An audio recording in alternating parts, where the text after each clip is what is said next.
अस्सलाम वालेकुम स्टूडेंट्स। जो आज का हमारा टॉपिक है वो है मैकेनिज्म ऑफ ब्रीथिंग। ब्रीथिंग का मतलब आपको पता है सांस लेना होता है। हमने इस चैप्टर के अंदर पढ़ा था कि जो सांस लेने का अमल है वो हमारे लंग्स करवाते हैं, अभी हमने प्रीवियस टॉपिक में पढ़ा था। लेकिन अब ये लंग्स किस तरह से सांस को अंदर लेते हैं और बाहर निकालते हैं उसको उसको हम कहते हैं मैकेनिज्म, यानी उस अमल को, उस प्रोसेस को हम मैकेनिज्म कहते हैं जिसके जरिए से सांस अंदर और बाहर जाता है। तो बेसिकली सांस लेना जो है वो एक फिजिकल प्रोसेस है। फिजिकल का मतलब है कि इसमें कोई ना कोई मसल्स की मूवमेंट होगी जिसकी वजह से सांस अंदर आएगा लंग्स के अंदर और जो है हवा बाहर चली जाएगी। अब ये जो मैकेनिज्म है ब्रीथिंग का, इसके बच्चे दो स्टेप्स होते हैं। एक तो ये कि एयर जो है वो अंदर आती है और एक में एयर बाहर चली जाती है। तो सबसे पहला स्टेप है इनहेलेशन का। इनहेलेशन का मतलब होता है हवा का अंदर लेना, यानी अपने नाक या मुंह से हवा अंदर लेना। अब जब बच्चे इनहेलेशन होती है हमारी बॉडी के अंदर, हम सांस लेते हैं तो क्या होता है, मुंह या नाक के रास्ते से सांस लेते हैं तो वो लंग्स के अंदर चला जाता है। जब लंग्स के अंदर जाता है तो जाहिर है वो उनको फूलने के लिए जगह चाहिए, क्योंकि वो फूल जाते हैं। जिस तरह आप गुब्बारे के अंदर, बैलून के अंदर हवा भरते हैं तो वो फूल जाता है ना, अपने साइज से बड़ा हो जाता है। बिल्कुल इसी तरह हमारे लंग्स भी अपने साइज से बड़े हो जाते हैं और फूल जाते हैं।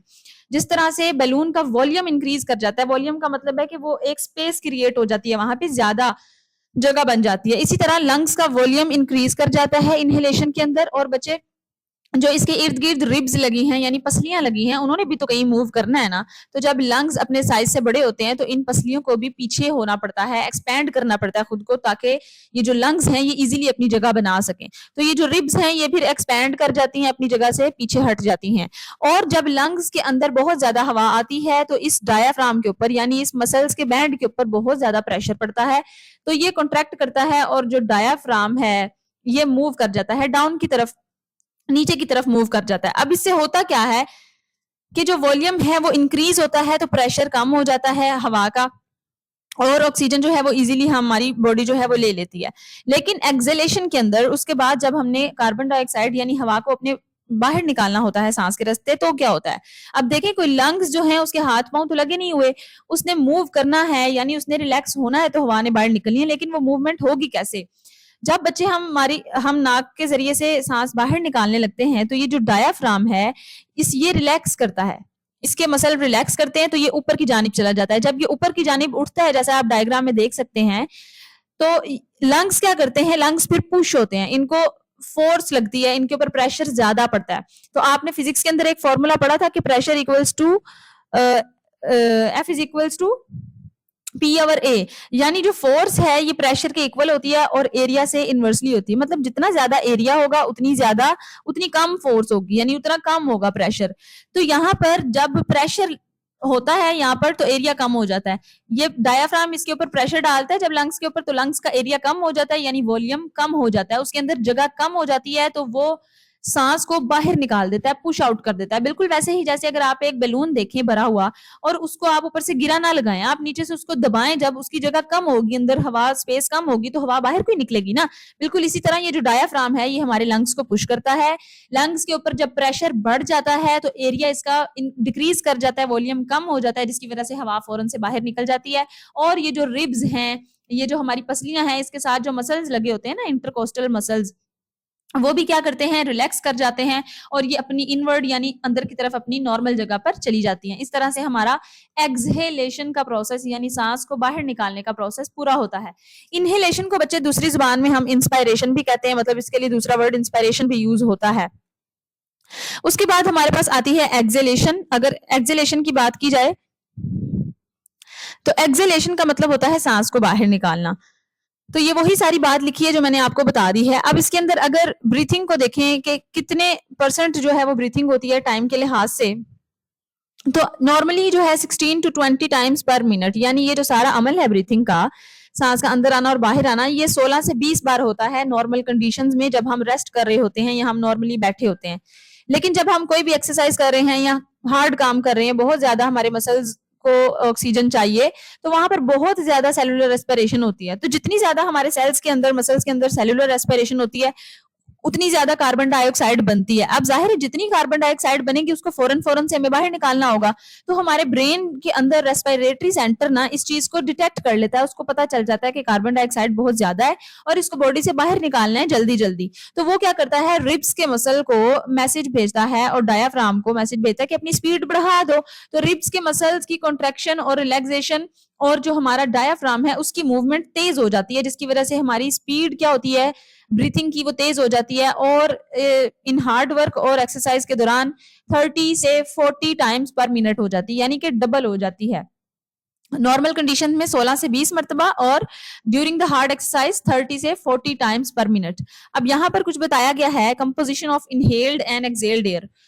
ये उन्होंने कुछ नंबर जो है हमें बताए हैं कि जब हम सांस लेते हैं तो उसके अंदर कितने percent oxygen, carbon dioxide, nitrogen और दीगर चीजें होती हैं, और जब सांस बाहर निकालते हैं तो कितनी होती हैं। तो बच्चे इसको आपने गौर से देखना है, ये आपके एमसीक्यूज में पूछा जा सकता है। एमसीक्यूज के लिए आपने इसको जो है वो याद करना है।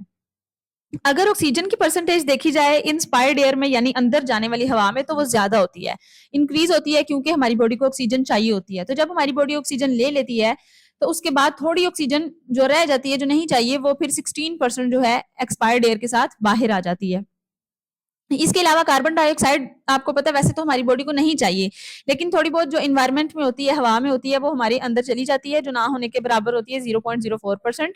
और जो अंदर कार्बन डाइऑक्साइड मौजूद होती है, जिसको हमने ज्यादा अमाउंट में बाहर निकालना होता है, वो फिर जो है सांस के रास्ते बाहर आ जाती है। यानी कि 16% जो है एक्सपायर्ड एयर में ऑक्सीजन है और 4% कार्बन डाइऑक्साइड होगी। उसके बाद नाइट्रोजन की परसेंटेज है, नाइट्रोजन गैस भी हवा में मौजूद होती है, तो ये 79% जाती है, क्योंकि ये बहुत ज्यादा मौजूद होती है और क्योंकि हमारी बॉडी को जरूरत नहीं होती, हम इसको यूज नहीं करते, तो जिस तरह ये जाती है अंदर उतनी ही अमाउंट में ये बाहर भी आ जाती है। पर वाटर वेपर्स बताए गए हैं कि इंस्पायर्ड एयर में वेरिएबल होते हैं। वेरिएबल का मतलब है कि चेंज होते हैं, अगर हमारे इन्वायरमेंट में ज्यादा होंगे वाटर वेपर्स तो ये ज्यादा ही अंदर जाएंगे, लेकिन अगर कम होंगे तो कम अंदर जाएंगे। लेकिन जो हवा अंदर से बाहर आती है उसके अंदर सैचुरेटेड होते हैं। सैचुरेटेड यानी जितना भी हमारे लंग्स उसको कंटेन कर सकते हैं, मैक्सिमम जितने ज्यादा कर सकते हैं उतना ज्यादा वो बाहर निकालता है। अब एक एक्स्ट्रा इन्फॉर्मेशन है आपके लिए कि तकरीबन हमारे जो लंग्स हैं वो वाटर वेपर्स की सूरत में 250 से 350 ml जो पानी है वो बाहर निकालते हैं, यानी ये एक गिलास बनता है, एक गिलास के करीब हमारा जो पानी है ना हमारे लंग्स बाहर निकाल देते हैं वाटर वेपर्स के थ्रू। इसी तरह टेम्परेचर है, तो टेम्परेचर कहते हैं कि वेरिएबल होता है, यानी चेंज होता है। अगर बाहर सर्दी है तो सर्दी ठंडा टेम्परेचर अंदर जाएगा, अगर बाहर गर्मी है तो गर्म टेम्परेचर अंदर जाएगा, लेकिन जो अंदर से बाहर आने वाला टेम्परेचर है हवा का वो हमारी बॉडी के इक्वल होता है। उसके अलावा जो डस्ट पार्टिकल्स हैं वो भी वेरिएबल हैं, ये चेंज होते हैं। अगर हवा के अंदर बहुत ज्यादा डस्ट पार्टिकल्स हैं तो बहुत ज्यादा जाएंगे, लेकिन अगर बहुत कम डस्ट पार्टिकल्स हैं तो बहुत कम जाएंगे। इसी तरह एक्सपायर्ड एयर में जो डस्ट पार्टिकल्स हैं वो नहीं होते तकरीबन, क्योंकि हमारे नोज के अंदर जो हेयर्स या म्यूकस होता है वो इन डस्ट पार्टिकल्स को अपने साथ चिपका लेता है और ये हमारे जो है वो लंग्स के एक्सपायर्ड एयर में नहीं आते। तो बच्चे अगर इस टॉपिक में आपको कोई भी चीज समझ नहीं आई तो आप मुझसे क्वेश्चन कर सकते हैं कमेंट में, या अगर आपने कोई सजेशन देना है तो आप कमेंट में पूछ लें। तो अगर इस एग्जाम के पॉइंट ऑफ व्यू से बात की जाए इस टॉपिक की, तो ये एक लॉन्ग क्वेश्चन के तौर पे जाना जाता है और आता भी है लॉन्ग क्वेश्चन के तौर पे। और इसके अलावा इसमें से शॉर्ट क्वेश्चन भी बन सकता है इनहेलेशन और एक्सपायरेशन का। इनहेलेशन वर्सेस एक्सपायरेशन जो है आपसे शॉर्ट क्वेश्चन में भी आ सकता है और उसके अलावा ये लॉन्ग में भी आ सकता है। उसके अलावा बच्चे जो ऑक्सीजन है ना, ये जो टेबल है ऑक्सीजन की परसेंटेज, कार्बन डाइऑक्साइड की परसेंटेज और नाइट्रोजन की, वाटर वेपर्स, टेम्परेचर और डस्ट पार्टिकल्स, ये सब जो है ना ये एमसीक्यूज में आपसे पूछे जा सकते हैं। और इसके अंदर आपसे स्पेशली तौर पे रेट ऑफ ब्रीथिंग पूछा जा सकता है, ये भी शॉर्ट क्वेश्चन है। और बच्चे आपसे ये जो